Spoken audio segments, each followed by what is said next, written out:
This afternoon's lecture is part of an ongoing commitment by Mark Robbins and myself to continue to explore the infinite, arguably infinite intersections between the disciplines in the School of Art and Design and the greater College of Visual and Performing Arts and Architecture. And this lecture tonight is a perfect example of that. I give short introductions, but I pace, so sometimes that scares people. I'm assuming that you all did your homework and you know a few things about Suzanne. You know that she went to Iowa, she went to FIT, you know that she works with innovative textile design, you know her work with Knoll, you know that she's shown in fantastic, stunning work in galleries and museums. Right? You all know that? Her work is really poetic. So she is an artist and a designer, and I also feel that she is a poet. She juxtaposes materials and textures, structures and color and ideas to create spaces where new ideas happen, both in functional objects and things that function in other ways. She's also a bit of a magician, in my opinion, and perhaps a mystic. And I'm going to welcome her to the stage to share her work. Suzanne.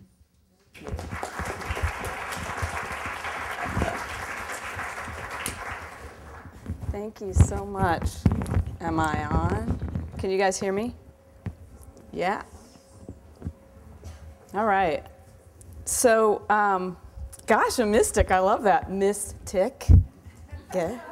Oh, really bad. Really, really bad. But someone said that before. Do you know your name is Mystic? Mystic? So I'm going to talk about this past year and a half in my life. Actually, it's probably more like two years, but and take you through kind of the creative process that I go through on a regular basis, actually a daily basis, which is a combination of trying to come up with ideas for clients and for myself and for my staff. I have a staff of six designers. I usually have a couple weavers in my staff. I have 2 graphic designers and an architect in my staff. And we develop materials and we work with, we have contracts where we have a retainer with a large carpet manufacturing company down in Georgia, and I work on a royalty basis, very lucky to work on a royalty basis with Knoll Textiles and have for the last 15 or 20 years. Good side of that is if you get a good product then and it sells, it's golden. If they don't like your work, then you have a lot of products in a box, and I'd say I have about 85% of my products in a box, but and that's just the process of design. So I'm going to take you through 3 major projects that we worked on this year. Some of them were, and I'll be pretty open about the way I work and the mistakes that I make, and I think that that's kind of the process that we all have to go through.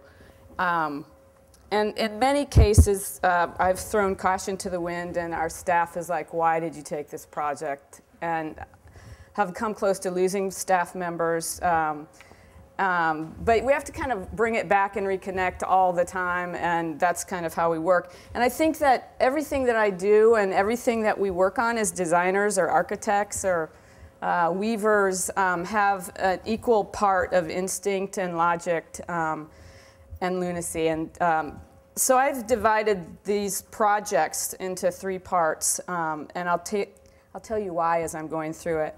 The first project was a project called Refuse DC, and it kind of harks back to my dad. He actually died a month and a half ago, so kind of I haven't done this talk since that happened. He was a, oh no. He ran a scrap metal yard, and he lived with me a couple years ago because his health was declining. And during that process, I thought, I've got to do something that's going to reflect my dad.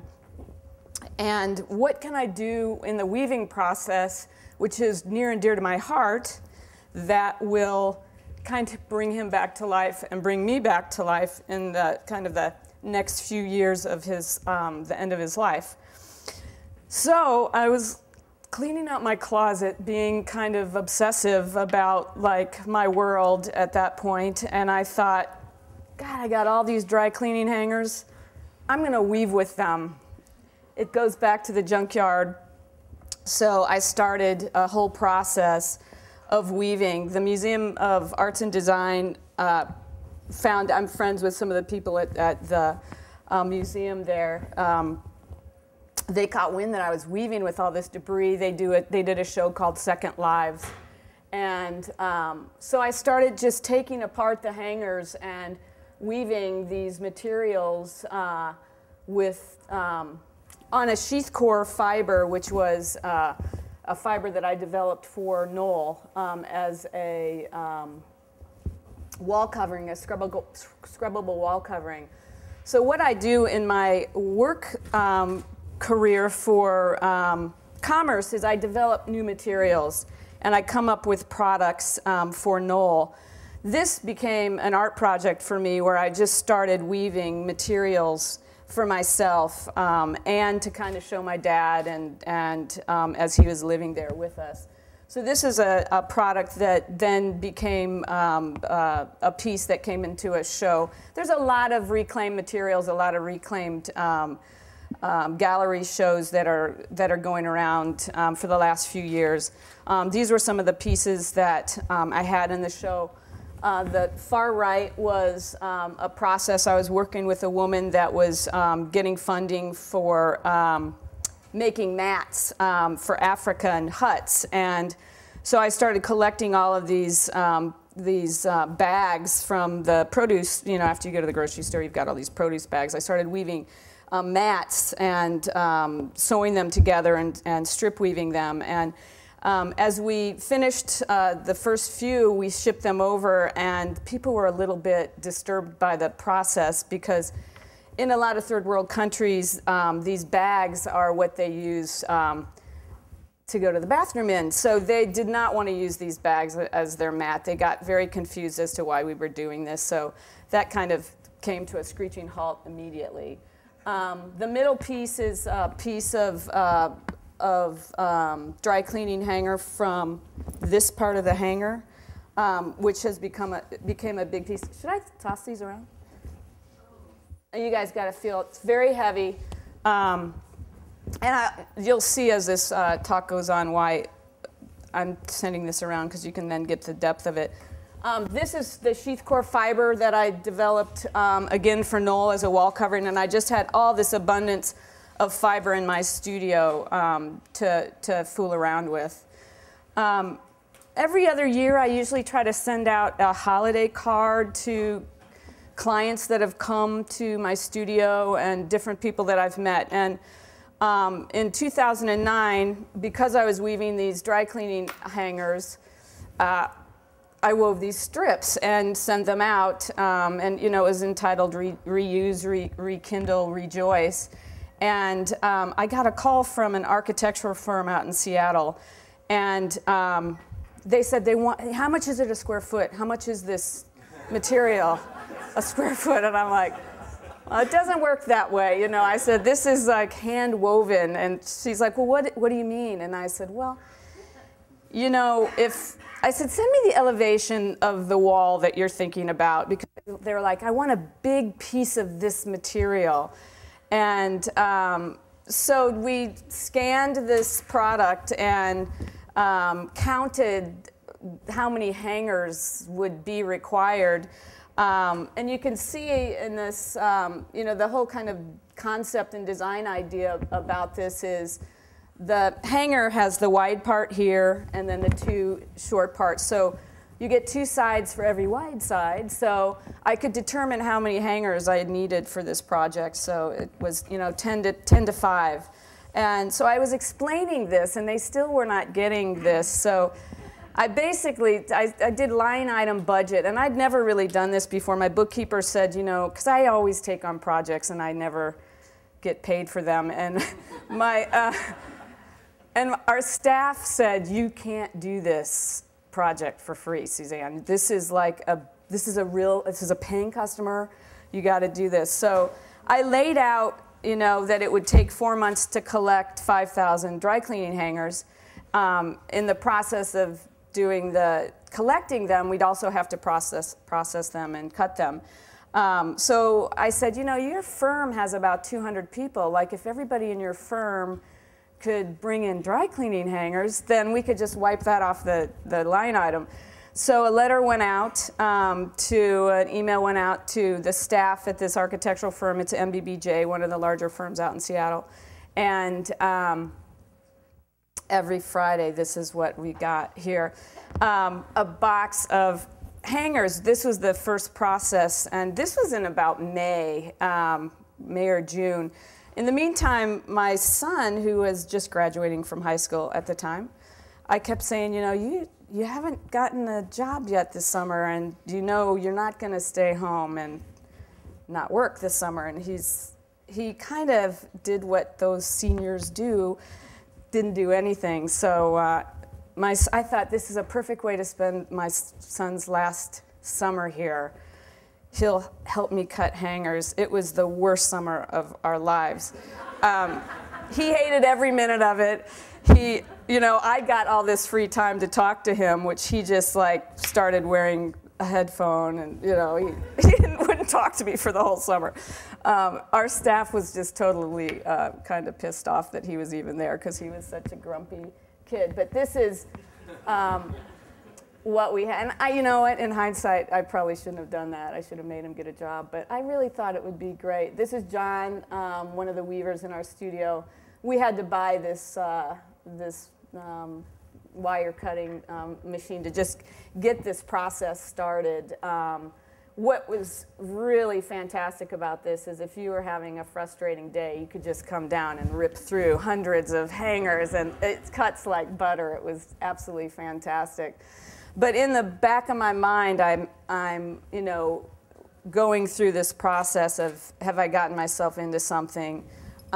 This is Jackie, an intern. Jackie started with us. I always try to have a high school student in our studio and have as an intern. And she started as a freshman in high school and came in a couple days a week after work, and has worked all the way through and is now in London in graduate school in textiles. But I like to have different age groups in the studio to kind of see where their heads are and see what they're attracted to in all of the work that we do, because we're doing so much different work. So this is the piece that just went by. There's 4 different, for the weavers out there, it was 4 different weave structures. There's a plain weave, and then there's a 2-4 basket. Really, really simple structures.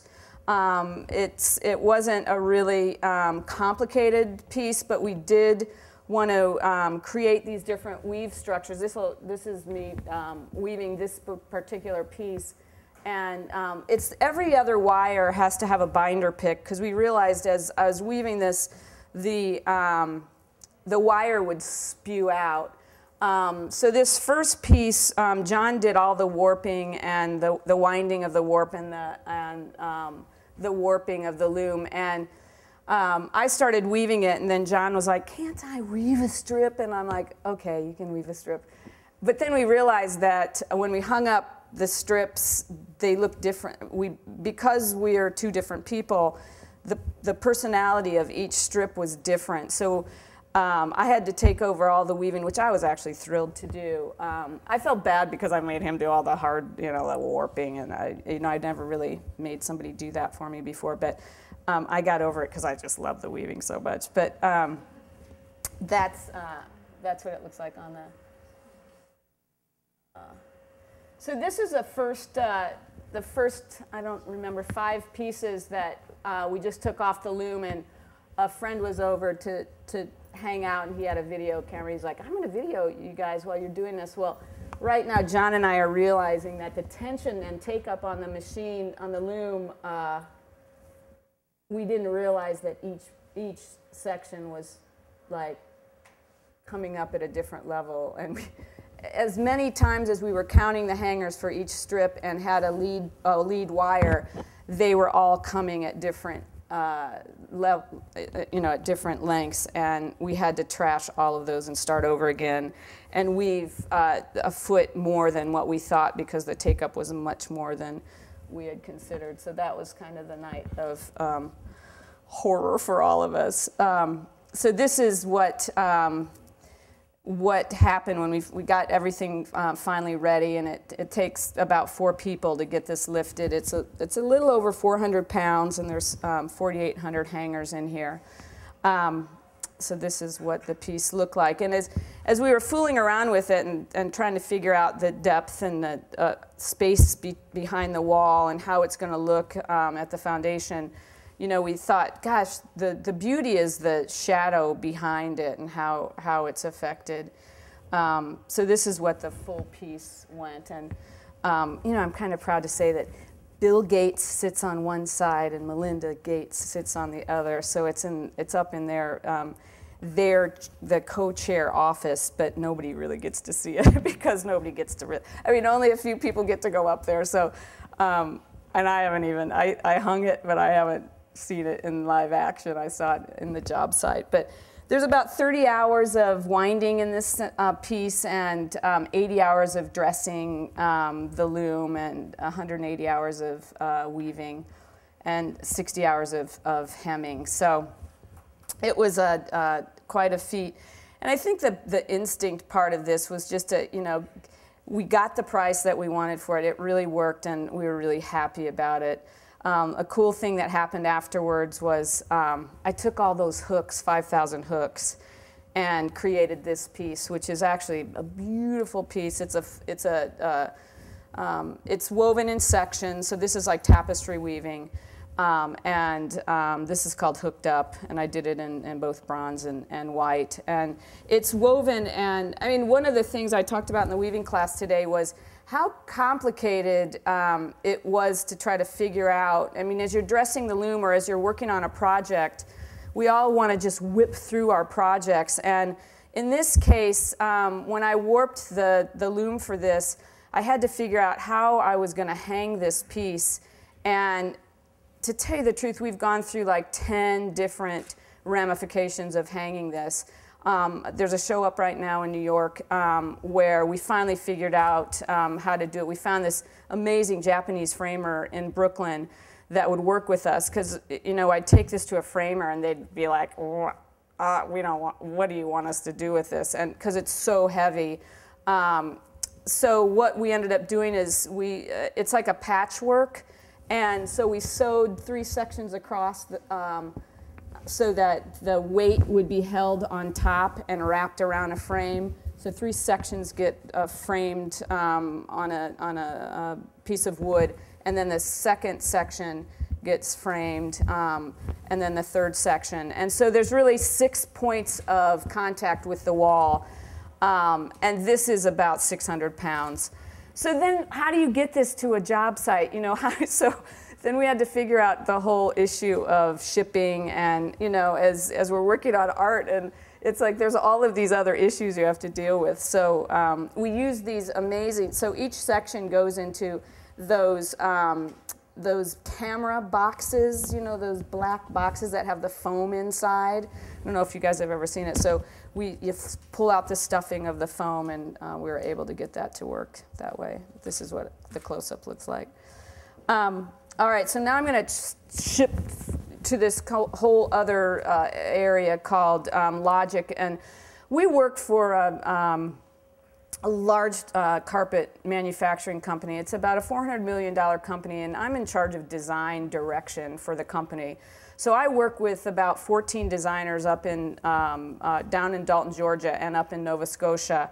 And this company has been founded on this really nasty looking carpet called Power Bond. And Power Bond is a 6-foot rolled material. And when we started, this is like the perfect carpet for education, because in the different markets, and healthcare, because it shows nothing. It's this whole confetti look. And when we got there, everybody's like, you've got to design to our power bond medium. And I'd never heard of power bond medium. And when I started looking at what it was, I'm like, oh God, this is what we have to work on. It's like from the 70s and 80s, just really bad carpet. So what I had to do is sit down and talk to the manufacturing guys to figure out how can I create a product that is interesting and beautiful and be on this power bond medium. And so this is, I brought a piece of this power bond product, and it's a product that gets chemically bonded on the seams so that it becomes a moisture barrier. So for education and healthcare and corridors, you could do whatever you want on it and just take a shop vac and clean it right up. So it's an amazing medium from the technology point, but it's almost always been sold from the back because of the technology of the backing is so fantastic. So what I wanted to do is bring some design element to it. Because it's a 6-foot medium, we asked the manufacturer if they would buy a machine called a full repeat scroll machine, which would allow us to create a pattern without a repeat.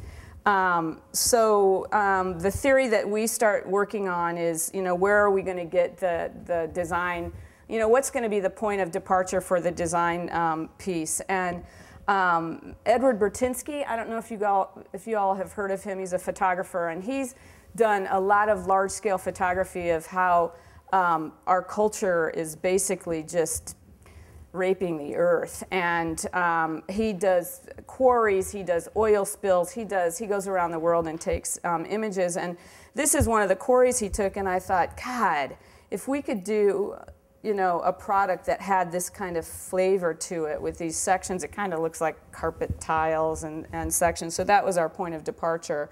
We contacted him and wanted to talk to him about using this term manufactured landscapes, which is a video that he did. And if you all haven't seen it, it's a documentary that he did on what's going on in the workforce. And the first 15 minutes of this video is just walking through a factory in China. It's an amazing kind of video and talking about what we've done to the earth. But so from the initial instinct or influence of the design, I started looking at different textures in which I could convey and talk to our technicians at the manufacturing plant to develop this product. So this is what the power bond product looks like when it's cut up into carpet tiles. So what we did, and that it was unusual for the marketplace, in that when you look at carpet tile, and I know this is probably such a bizarre conversation to be having with you guys because who the heck cares, but when you look at carpet tile, the majority of carpet tile that you get is off of a machine that doesn't have a full repeat, and so every tile looks exactly the same. And so what happens is every pattern, when you work on pattern, it's just laid out, and a lot of times when you're looking at a lot of this repetitive pattern, it creates pattern fatigue in an environment. And there's good designers and bad designers and good architects and bad architects. And sometimes you walk into a space, and because the floor is such a huge part of a project, you can really muck up a project by picking the wrong carpet, because people aren't walking into a space and going, God, the ceiling looks fantastic. They walk in the space and go, God, what is that on the floor? And so what we've tried to do by having this large-scale full repeat machine, broaden and open up the floor plane. So now there's 3 tiles that are totally different. They're from the same family, but it opens up the floor plane. And the company Tandis that we worked for, we were the first in the marketplace to do that. And that's kind of one of the tricks of the game when you're working in manufacturing and product development. What we did, actually, we took the modular floor plan of this product and created artwork for a full repeat, the full repeat pattern there.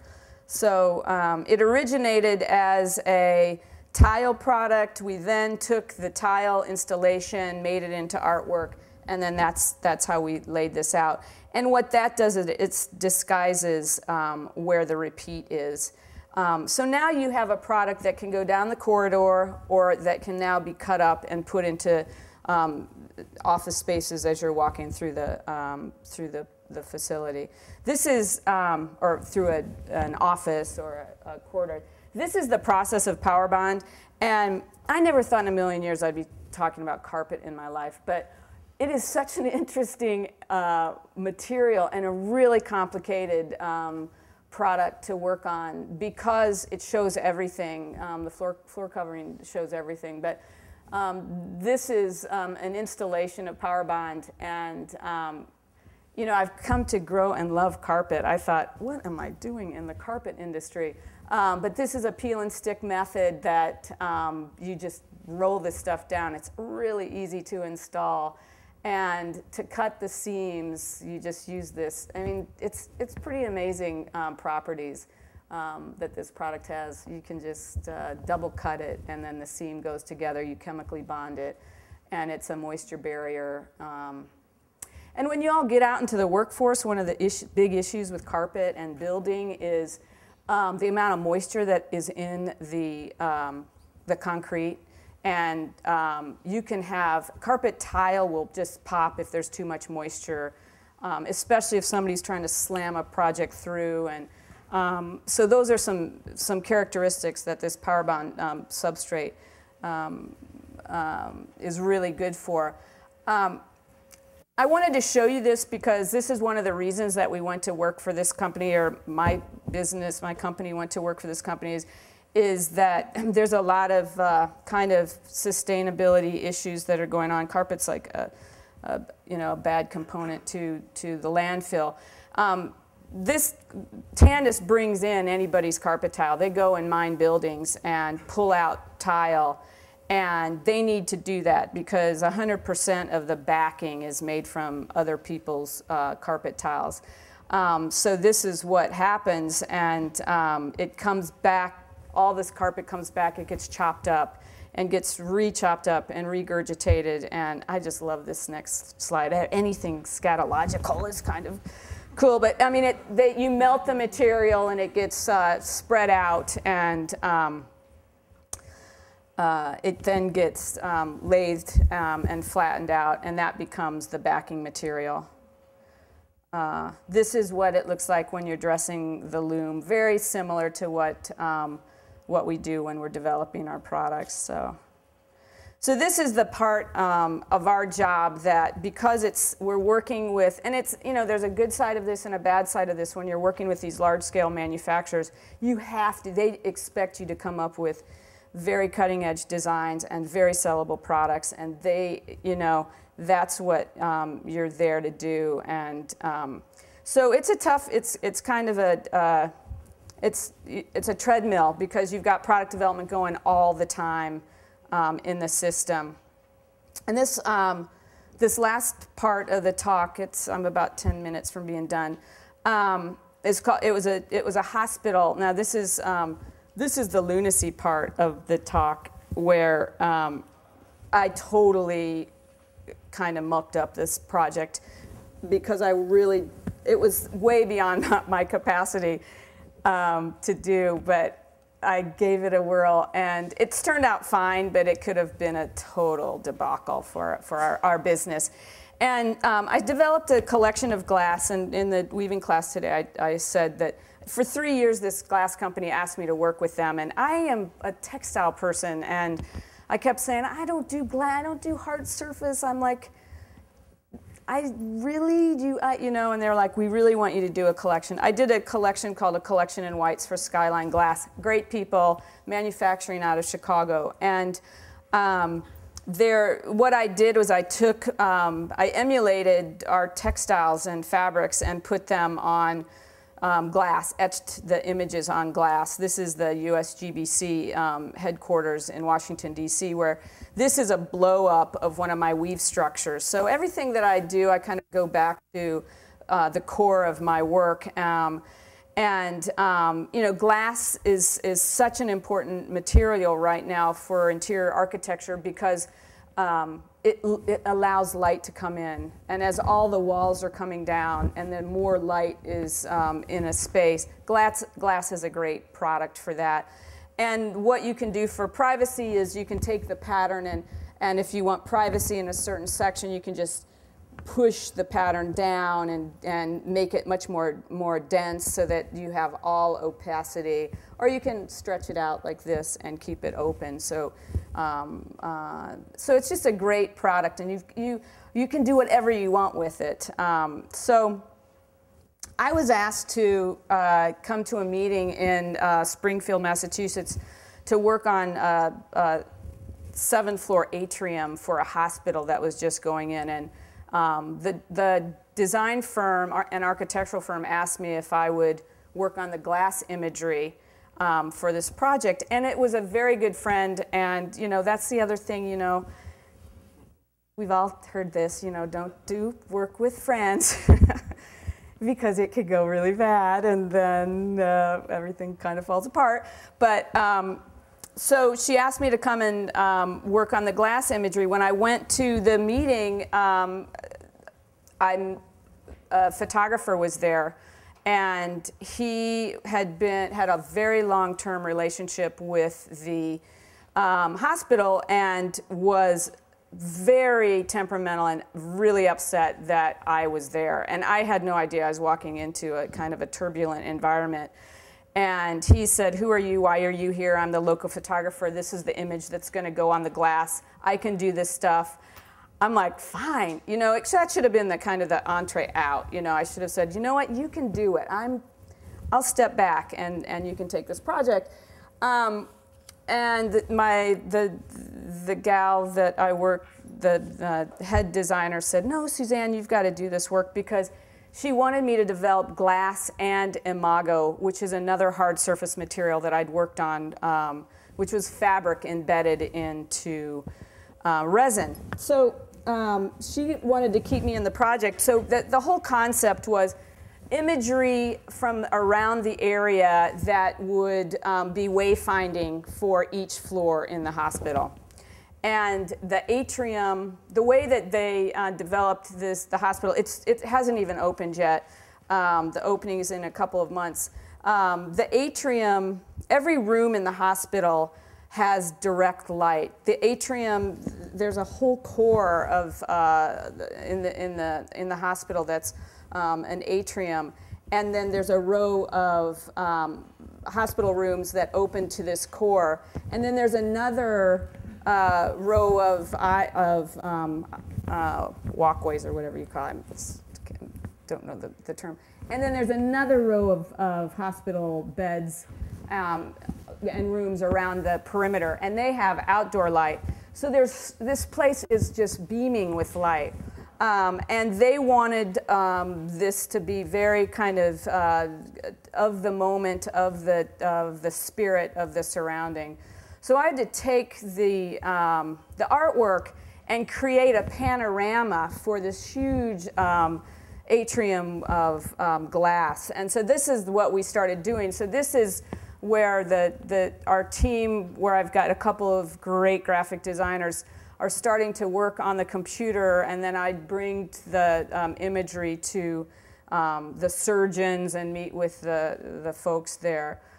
So you can see kind of taking the sea grasses and then creating artwork that's then going to be etched into glass.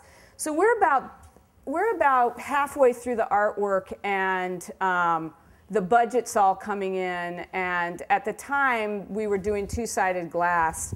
They got the quote, and they're like, "This has to be one-sided glass, etched glass," which changes the entire scope of how you design this. So, which I budgeted for where we were, and at that point we had already used the hours, and I realized I was like really going to be in trouble. So I contacted them and I said, you know, I budgeted for two-sided glass, and now we're going down to one-sided glass, and we have to redo all this artwork, and will you work with me? with, you know, because I'm not quite sure we're going to be able to accomplish what you want at this point. And they kind of stopped taking my calls. So I kept doing the artwork and kept keeping the hours and kept emailing them where I was with our budget at that point. And kept going to meetings and sweating through the meetings and saying, you know, are we going to get paid? You know, at this point, that's what started happening. And they ended up paying, so it was all good at the end. This was the canopy of maple tree artwork, which turned into the lead surgeon. At this point, we are so many hours over what we budgeted for. We're at a final design review, and I'm thinking we are done and gone, and she sees marijuana leaves in this panorama. No lie. She's like, these look like marijuana leaves. And I'm like, no, they don't. I know that, no, I was like, where are the marijuana leaves? On the, you know, I mean, I was like, oh my God, we're gonna have to go back and redraw every one of these leaves. So it was, it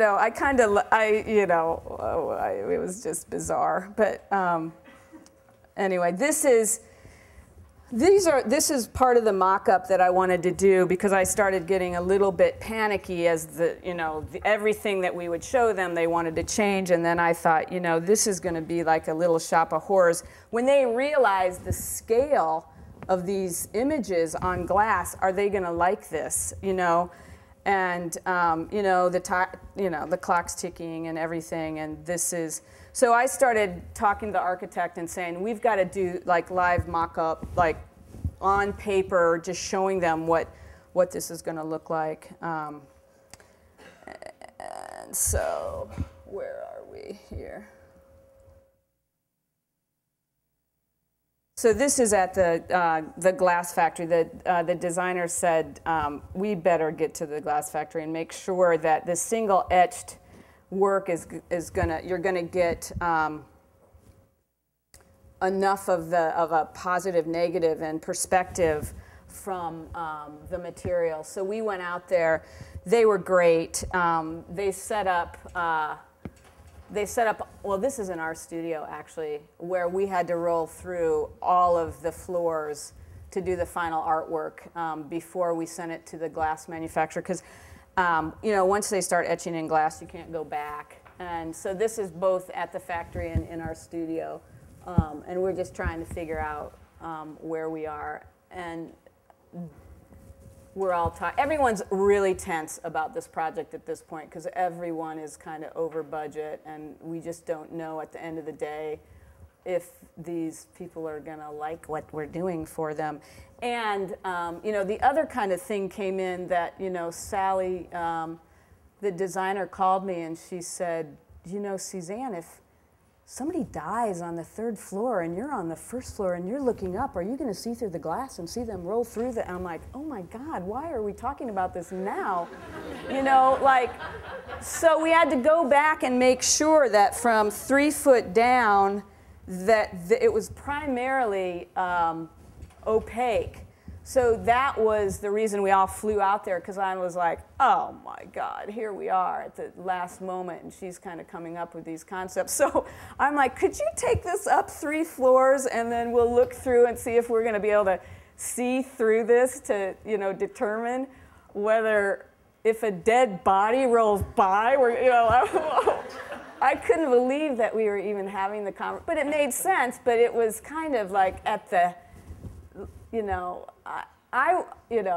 and then you start feeling so crazy, like you have to think of everything after, then you're like, have you thought about this? Have you thought, like every little moment of, so this is what the artwork for the atrium glass looked like. And then this is some of the imagery that came through. This is the process where they screen off the area that's going to be, that just needs to stay transparent, and then they etch they use this powder that's amazing that gets reused for about 6 months, and that etches the glass. And actually, that powder gets recycled. And you know the lines that are on highways, the yellow lines, they have that little reflective element. A lot of it is from etched glass. That's these very, very fine particles.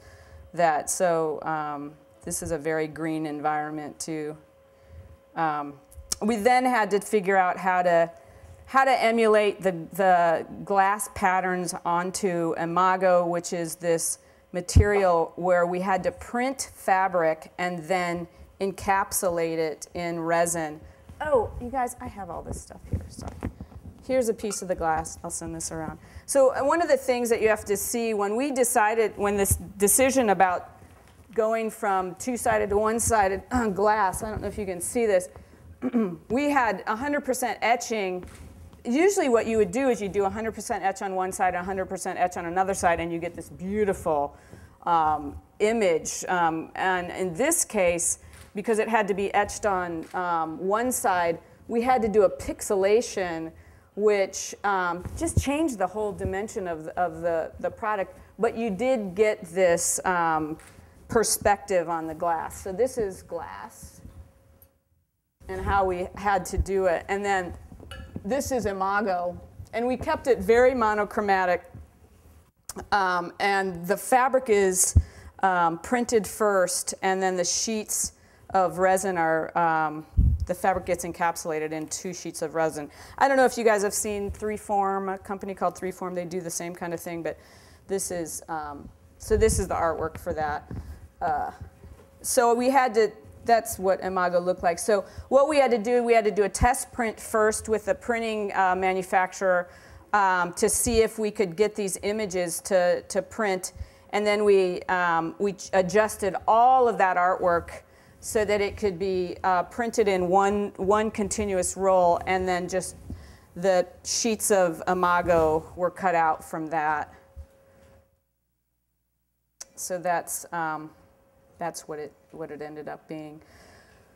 So that's, and at the end of the day, they paid our bills, and they asked us to do the next phase of the project, which everybody in the studio said no, but we did do it. And because you can't change in the middle of it, they couldn't change to another hand, like weaving. And we budgeted it correctly the second time around, and they were all very good about it. And so it's just, I mean, I think that the instinct part was just trusting your instincts. And I really, that whole, gnawing voice inside me about, what I could do for my dad as a commemoration for him was that was really a part of that. And with Tandis, it was really about being very logical, making really good decisions. Since we started, they've spent over $12 million on these full repeat machines, which is amazing. So we just keep coming out with larger scale designs, which is fantastic. And with Bay State, it's opening in the next few weeks. I was trying to get photography. The photographer was just there last Tuesday to kind of put the final touches on the talk, but I couldn't get them in time. But it was a little bit crazy that we did it. I'm glad we did it. I wouldn't do it again, but it was a great learning experience, and I think that that's half of what we're here to do. And I'm happy to take any questions if you'd like to ask questions. And thank you for coming to my talk.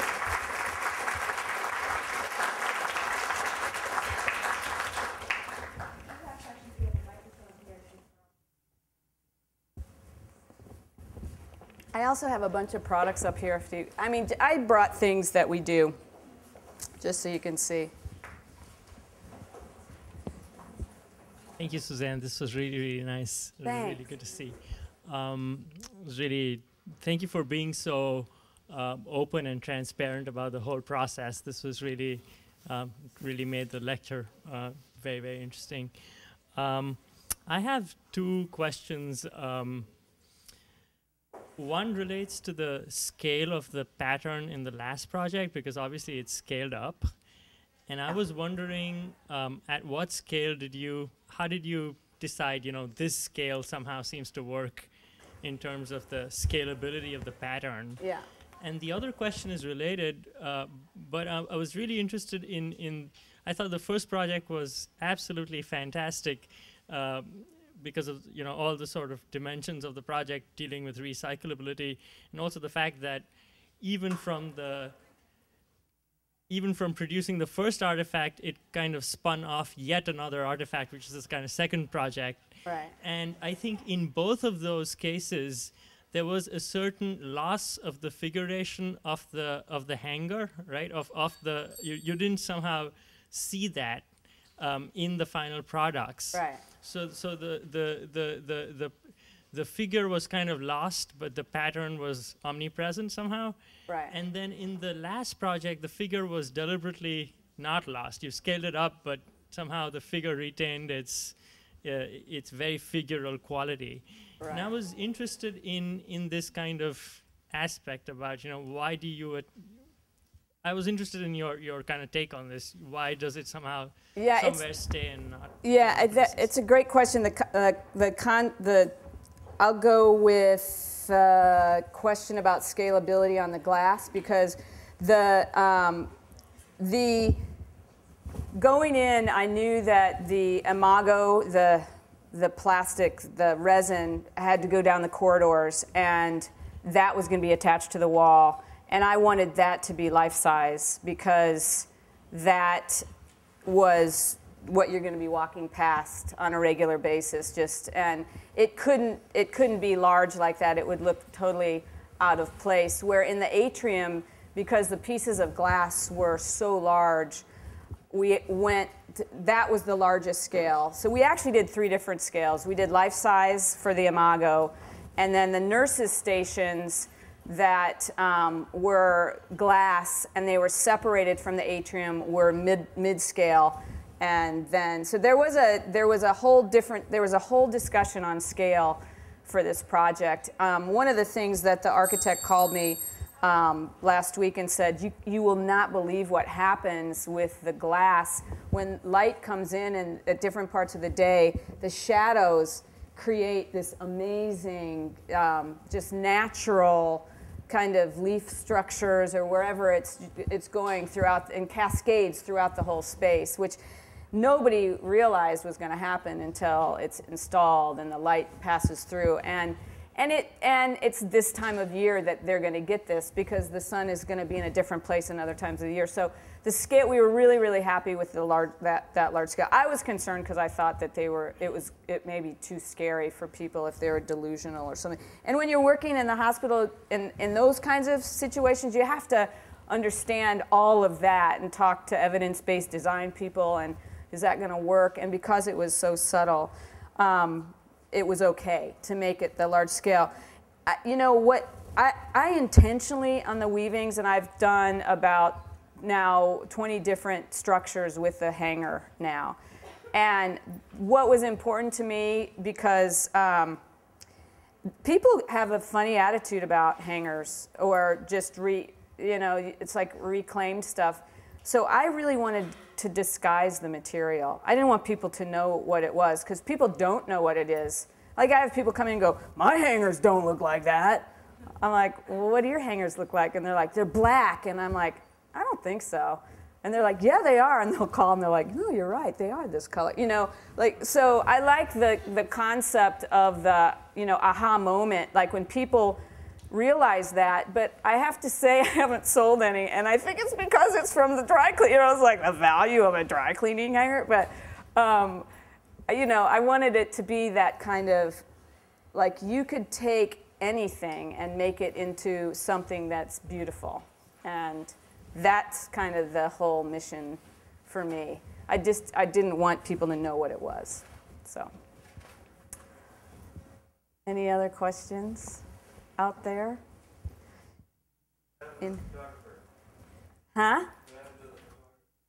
Peter? He grew to love me. Because he called me like 3 months in, and he's like, Suzanne, can I help you in any way? I said, yeah, Peter, if you could take the images and drop down the scale for us a little bit, like, and we're not getting enough, some of the grasses we can't get a good enough read. And so he called me like a week later, and he's like, Suzanne, I'm really sorry, my computers don't work anymore. I can't do this. I'm like, Peter, you would never have been able to do this project if your computer broke for this one part of this project. So he started, so it was fine. I mean, I think he was just territorial. I think he was concerned that I was going to take over his job or something, but he stayed in, and I made it clear. I said, you can do this. I'm not, you have the previous relationship. I don't. So, but he couldn't have done what we did. He's a fantastic photographer, but he doesn't have a graphic design studio to do that. So it was a hard project to do for us. So anyone else? You guys, come on.